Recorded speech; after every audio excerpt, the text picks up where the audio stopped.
Woodrow, indeed. Where's Taylor? Great question. I'm sure she'll be joining us any minute. Douche. That's not wrong either.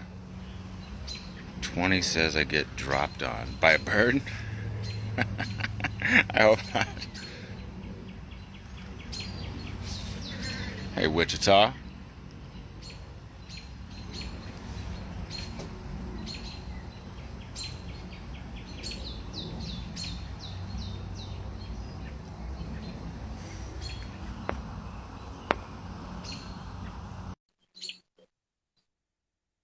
All right, looks like we got the Pretty Reckless. Hey, Taylor, hi, I'm Woody. hey, Woody, how you doing? I'm doing pretty good. How are you?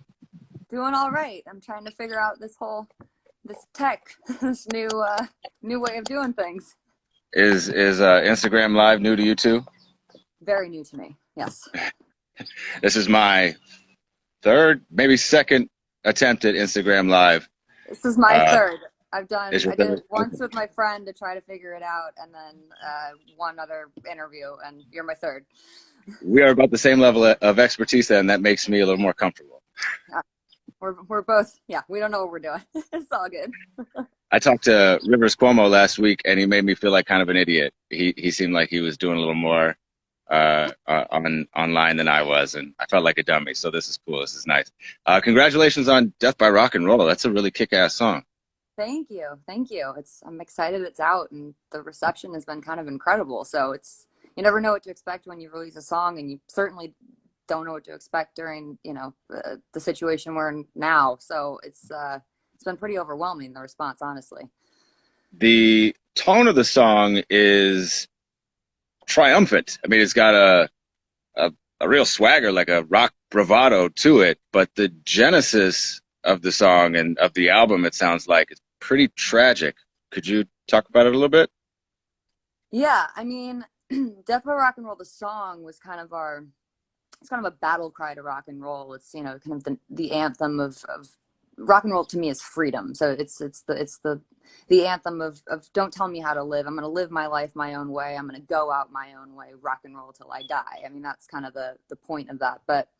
Uh, but yeah, I mean, the record, it delves into, we had a very hard few past years. And the record really kind of delves into that, and was kind of the catharsis and help in the sense of me getting out of this kind of depression that I went into. I don't want to get too heavy here, but Death by Rock and Roll is just the start. It's just the very tip of the iceberg. In what way? Well, it's the first song on the record. It's the first thing you've heard, but it's the tip of the iceberg in the sense it's just the start of the record. So it takes off from there. You guys are set for an August drop. Is that still the plan? I don't know. I keep hearing different dates, and I'm not really sure where they're Really? coming from. Yeah. We don't have a release date yet, officially, just because everything's still up in the air with these very unprecedented times. But there is going to be lots more music coming out, more singles, more visuals. We're trying to figure out that aspect of things right now. So just stay tuned. Um, about 10 days ago, Matt Cameron posted your tribute to Chris Cornell, which it was beautiful. Oh, Did thank did you. he did he approach you for that, or how? Can you tell me how that came about? Yeah, he did. He called up and said, "Hey, would you be interested in doing a tribute for Chris?" And I obviously said absolutely, and we decided on Halfway There, and that was our first quarantine video together, and obviously very emotional, but I think we're both pretty happy with how it turned out. I can hear little, uh, just glimpses, like little inflections in your voice, even in Death by Rock and Roll, that sound very Soundgarden, that sound very Chris. Am I hearing that right? Is that intentional? Well, I mean, I'm not one to say anything, but he's certainly an idol of mine, if that makes any sense. He's certainly someone that I have that I've looked up to and tried to emulate in some way. I mean, he was such an amazing vocalist that, unparalleled. So I've certainly learned a lot from listening to Soundgarden records. the like transition from fan to collaborator has got to be a pretty wild one. It's Can you talk about that a little bit? it's very surreal. Very surreal. Also very cool. I mean, I love those guys. Like just I mean, I've loved them since before I knew them, and I love them as people now that I know them quite well. We actually collaborated on the forthcoming album. Matt and Kim are on a song called "Only Love Can Save Me Now," which is I'm really excited for people to hear that one. I'm excited for them to hear all of it, but that one in particular. We flew to Seattle. We did it in Seattle. We did it at London Bridge Studios, where they did like it's Pearl Jam's 10 and Louder Than Love by Soundgarden. So just to walk into a studio with that much history and then be there with the guys who made those records that created that history was surreal to say the least, and just so exciting and so cool. And I'm really proud of how it turned out. And you collaborated with Tom Morello as well, right? We did. Yep, he's featured on a song called "And So It Went." So I feel I'm talking about stuff that's not out yet. I just want people to hear it, because it's hard to talk about music before people have heard the music. I think it's hard to talk about music in general anyway, but certainly without some sort of reference, it's a little difficult. Sure. But Sure. I'll tell you this though, he comes in slamming, and it's everything you want him to be. He seems like the type of person who is just constantly thinking and creating and bouncing and moving. I mean, He that has is. to be pretty wild. Oh yeah, I mean he's got such a unique energy.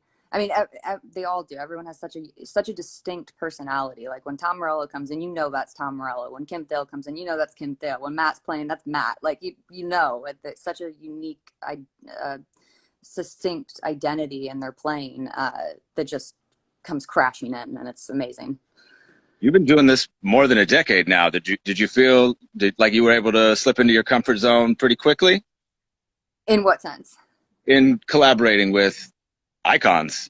Oh, yeah. I mean, because it all stems from the music. So it's like I had the song, with "Only Love Can Save Me Now." I had the song, and I sent it to Matt and Kim, and I was like, guys, this is begging for you to play on it. Like, are you in? And they're like, yeah, love it, let's do it. And so that's, to me, collaborations, they have to be natural. Like any sort of forced collaboration, which I feel like that happens a lot now. There's featuring. Like, how many features can you see? But that's never really the case with what I'm doing. At least it's always it comes from a really natural and organic place of just So how can we make this song the best it could be? What's it missing? Oh, it's missing Kim and Matt, or it's missing Tom. Like there you go. probably a little easier to like reference those people when you've played shows with them, though, right? Like Well, or does it yeah, come from a place like a fan where you're like, man, wouldn't that be amazing? it comes from both. It comes from the first being a fan, and then secondly being friends. So it's a very organic merging. Do you do you think now that in the middle of this pandemic, I mean, we're in this unprecedented time, like you said, that there's going to be some changes in the way you move forward with your music? Like, has anything changed for you in this time that I mean, we've all had the opportunity to be at home, be reflect. I mean, I'm working in my backyard. I We're can hear all, the birds. yeah, life is different now. So how Really. is that touching you? Like, how is that touching your art? Um, well, I mean, I kind of was self quarantined for the past 3 years. I mean, making this album and stuff.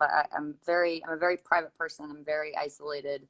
I'm very much a homebody. So the effect of quarantine hasn't been as probably as drastic on me as maybe some other people in that sense. But I'm I'm dying to go on the road and play. Like it's very weird releasing music and not being able to complete the circle and play it live. It's very bizarre. So we're itching to get back out on the road. Obviously who knows when that's going to be. Fingers crossed this clears up soon, but we're just kind of riding the storm out and waiting for it to pass. And right now it's just doing a lot of press from home and trying to navigate that side of things, the tech and this. Yeah, If I Instagram delve Live. into Yeah. well, if I delve into writing again, then that's a whole other mindset. Then that's a whole other can of worms that opens up. So I'm actually trying to refrain from switching modes into that side of things. Really? A little bit. I mean, I'm always writing, but if you fully once I fully commit to it, then all bets are off. Then it's like then I'm already on to the next record, and people haven't even heard this one yet. So Yeah, yeah, I can appreciate that. But the idea that you might be like suppressing the wave of creativity a little bit seems unheard of. I don't know that I think anything like that. suppressing is the wrong word. I mean, pretty much all I do is play guitar all day long. So music runs my life. So that's how I get through everything. Is I play guitar. I'm trying to work out. Motivation's dwindling, but I'm working on it. Just kind of trying to keep sane, and music really is the thing that does that for me. So I'm just trying to take it day by day. Right on, right on. Okay, well, I want to hit you with a couple of quarantine questions then, since you've been at home for a little while and not suppressing, but not going full on into Full on. creative. Yeah. Uh, so like, what are you binge watching? What are you doing to what are you soaking in entertainment media wise? I've been binge watching Ozark, which I love. I think it's Yeah. fantastic. I'm on season Who's your three favorite right character? Who's your favorite character? now. Oh, that's tough. I kind of love Ruth. I think Yes. she's so badass. I mean, some of her one-liners, it's just like they're they're awesome. I mean, they're all great. I love Marty. I love Jason Bateman. I've always loved Jason Bateman, but Ozark's really I love Jason Bateman. I don't know. I think they're all so cool. I think that's just a really well written show, really well acted. Did you finish it yet? Did you finish season three? I'm almost done with season three. Okay, I'm So not gonna say anything. there better be a season four. I haven't heard. I haven't heard whether or not they've been picked Yeah, up or. I don't I'm know. sure there will be. They I hope certainly. so. Okay, I'm not going to say anything. We're getting dangerously close to me spoiling the end of the season for you. But Okay. don't do that. What is something other than music that you could talk about all day? Hmm. That's a good question. All day long, I don't know. I mean, I guess I watch a lot of TV and movies, but not really in depth. I just kind of have TV on in the background all the time. Music is pretty much my whole existence. I know that sounds cliche or stupid, but it really is. I mean, I love.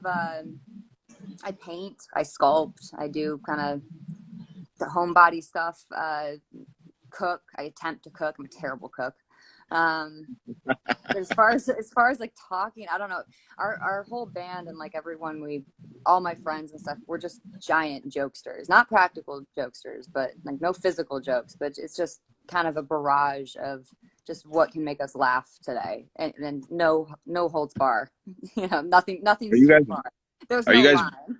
Are you with each other? Are you quarantining No. together? Are you? No. So you. No, we are not, but we're all in the same area. So once there's some tests and stuff, we can maybe get back into a rehearsal space and start playing because I know that's what we're all dying for. Yeah. Right on. Yeah. There's. If I'm I know more than anything when live music returns, it's going to, like every show is going to feel like a victory. Um, Exactly. but, but how it's Well, I going to keep saying, return. Go ahead, please. oh no, you go ahead. Sorry, I keep saying that I'm trying to stay positive about everything, and so I keep saying that live music, it's like tantric right now. Like everyone wants it so bad. I want to play the show so bad. People want to go to the show so bad that by the Yeah. time it actually comes back, it's just going to explode. Yeah. There's Yeah. my little stupid metaphor. I think you're absolutely right. And I think that's really special. And I'm absolutely looking forward to it. You know, I think that's a great way for us to wrap up, except for I do want to ask one more thing. Other than, or maybe if the answer is live music, you can roll with it. But what is that thing that you're looking forward to most when you got the green light and you're back out in the world? It is. It's live music. It's getting to complete the circle of this record that really took all we had. I mean, making this album was not easy. We poured our hearts and souls into it, and it in that way it really feels like a rebirth for the band. Like it almost feels like our first record again. In that way, it's Pretty Reckless 2.0 or whatever you want to call it. So it's so completing that circle will be very fulfilling. So that's certainly what we're looking forward to. I'm definitely looking forward to hearing the rest of the album. Congratulations on rock on Death by Rock and Roll. It's a really fun song to play. I know Thank you. our listeners here at 93X, everybody loves hearing it. So Oh, we can't thank wait for the rest of it. And Well, congratulations. thank you so much for the support. Because seriously, like I fucking, oops, sorry. I love rock radio, and it's so cool to be on it again and be back. It just feels great. So thank you Well, we so much, fucking man. appreciate it. All right, this Have a isn't good one, live on Taylor. radio. This is online. Yeah, Sure. right. That's right. All right. Thanks a lot. Have Awesome. a nice day.